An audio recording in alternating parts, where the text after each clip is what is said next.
Hello बच्चों, आज हम पढ़ेंगे। आपके कवि अब तक खत्म हुए थे, वो थे रघुवीर सहाय। आज हम पढ़ेंगे दुष्यंत कुमार। दुष्यंत कुमार गज़ल को कहलाते हैं और नई जो आयाम थे गज़ल के, नया जो एक पहरन था गज़ल का, वो दुष्यंत कुमार से शुरू हुआ था। और दुष्यंत कुमार ने एक गज़ल को एक नया ही रूप दिया, नया अंदाज़ दिया, नया टोन दिया। तो दुष्यंत कुमार को हम पढ़ते हैं। दुष्यंत कुमार का पहले हम संक्षिप्त परिचय पढ़ेंगे। जन्म हुआ था 1933 ईस्वी में और मृत्यु हुई थी 1975 ईस्वी में। दुष्यंत कुमार नई कहानी और नई कविता दौर के रचनाकार थे। वैसे वे मंच के भी एक सफल कवि थे, तथापि उनकी छवि एक गंभीर और मौलिक रचनाकार की थी। नई कहानी नाम सबसे पहले दुष्यंत कुमार ने अपने कल्पना में छपे एक लेख में दिया था। यानी नई कहानी, जो कह लीजिए शब्द का सूत्रपात, वो दुष्यंत कुमार ने ही दिया था और अपने एक आलेख था जो कल्पना में छपा, उसमें दिया था। बाद में ये नाम आंदोलन के रूप में प्रतिष्ठित हो गया। दुष्यंत कुमार बहुमुखी प्रतिभा के धनी रचनाकार थे तथा उन्होंने काव्य, नाटक, कविता, उपन्यास, आलोचना आदि कई विधाओं में महत्वपूर्ण लेखन किया। उनका एक कंठ विस्पाई काव्य नाटक अंधायुग के बाद एक प्रभावशाली काव्य नाटक के रूप में प्रतिष्ठित हुआ। यद्यपि उनकी शिक्षा दीक्षा उत्तर प्रदेश में हुई, लेकिन उनका कार्यक्षेत्र मध्य प्रदेश रहा। वे अपने फक्कड़ और बेलाग स्वभाव के लिए प्रसिद्ध थे। वे नई कहानी त्रयी के अंतरंग थे और कमलेश्वर के तो रिश्तेदार ही हो गए थे। दुष्यंत कुमार मूलतः कवि थे। यद्यपि उनकी सभी रचनाएं चर्चित रहीं और एक कंठ विस्पाई तो हिंदी का एक महत्वपूर्ण काव्य नाटक है, किंतु उन्हें सर्वाधिक प्रसिद्धि उनकी गज़लों से मिली। बाद में साये में धूम से प्रकाशित उनके गज़ल संग्रह की गज़लें जब सारिका तथा कल्पना आदि पत्रिकाओं में छपी तो साहित्य जगत में उन्हें एक नई पहचान मिली। दुष्यंत ने अपनी गज़लों में आपातकाल की स्थितियों तथा जीवन की विसंगतियों का बहुत प्रभावशाली अभिव्यक्ति दी। एक गुड़िया की कई कठपुतलियों में जान है, ये तमाशा एक शायर देखकर हैरान है, तथा मत कहो आकाश में कोहरा घना है, ये किसी की व्यक्तिगत आलोचना है। जैसी पंक्तियां लिखकर उन्होंने आपातकाल में इंदिरा गांधी सामंती मानसिकता की आलोचना की। उन्होंने बहुत अधिक गज़लें नहीं लिखीं, पर उनकी गज़लों ने हिंदी गज़ल विधा को संजीवनी दी। आज भी उन अनेक शायरों की गज़लों पर दुष्यंत का प्रभाव देखा जा सकता है। भले ही हम माने कि गज़ल है वो उर्दू का शब्द है, उर्दू की देन है, उर्दू का साहित्य रचाव है, लेकिन दुष्यंत कुमार ने हिंदी में इसको एक अलग ही पहचान दी और हिंदी गज़ल भी उतनी ही कह लीजिए प्रसिद्धि के साथ चल पड़ी और दुष्यंत कुमार उसमें बड़े सहयोगी नींव के पत्थर साबित हुए।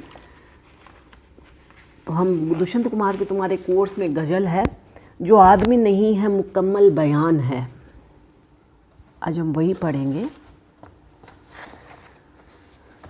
हम एक एक शेर को लेंगे। सॉरी बच्चों। वो आदमी नहीं है मुकम्मल बयान है, माथे पे उसके चोट का गहरा निशान है। मुकम्मल का अर्थ होता है पूरा। तो कवि कहता है कि वह कोई सामान्य आदमी ही नहीं है, वो आदमी नहीं है मुकम्मल बयान है, अपितु वह आदमियत को पूरी तरह व्यक्त करने वाला मानव है।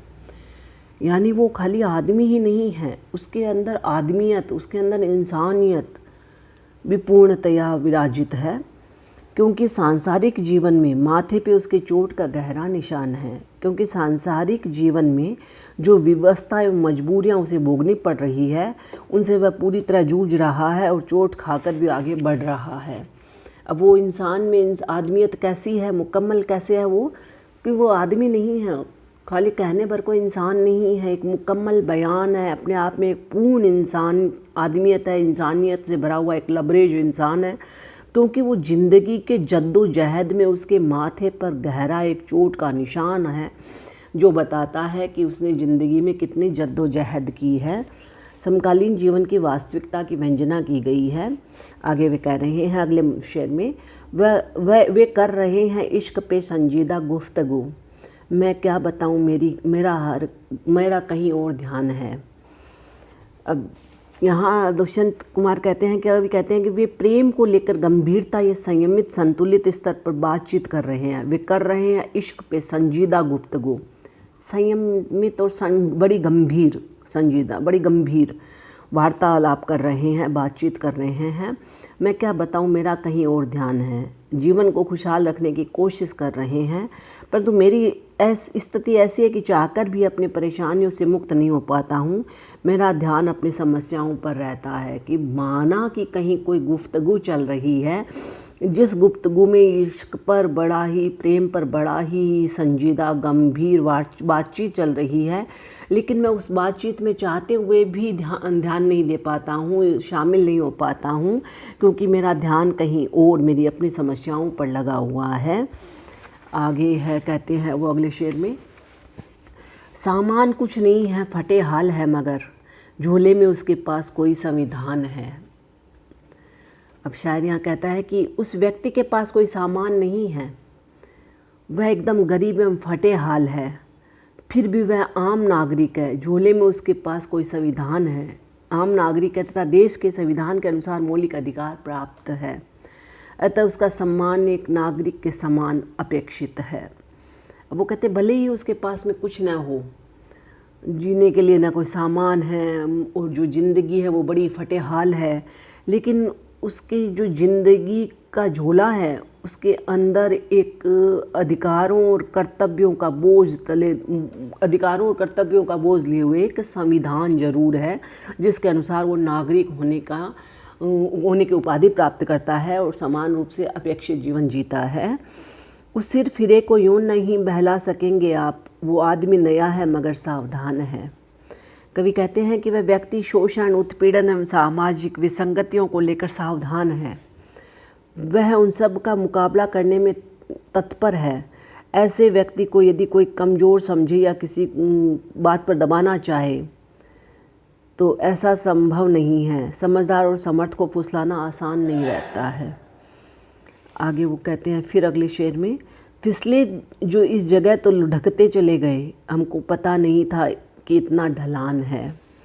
कवि कहते हैं जीवन या सामाजिक परिवेश की वास्तविक स्थितियों का ज्ञान रखना जरूरी है, क्योंकि इसमें अनेक विसंगतियाँ और विकृतियाँ रहती है।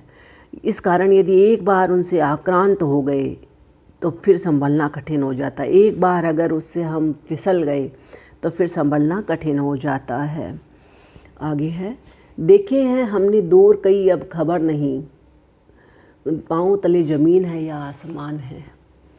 कवि कहते हैं कि अपने जीवन में कई उतार चढ़ाव के दौर देखे हैं, काफ़ी संघर्ष करना पड़ा है, परंतु सदा स्थिति एक जैसी नहीं रहती है। इस संघर्षशील जीवन में कितनी सफलता मिली है, इसका सही आकलन नहीं हो पाया है। वो आदमी मिला था मुझे उसकी बात से, ऐसा लगा कि वो भी बहुत बेजुबान है। कवि कहते हैं सामाजिक अन्याय, उत्पीड़न तथा विषमता से ग्रस्त व्यक्ति चाहकर भी अपनी वेदना और व्यथा को प्रकट नहीं कर पाता है।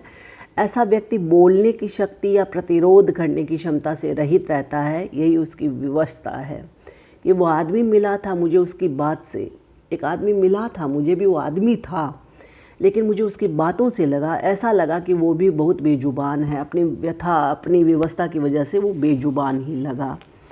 तो अगला है, फिर अगली गज़ल है वो अब हम कल करेंगे बच्चों। धन्यवाद।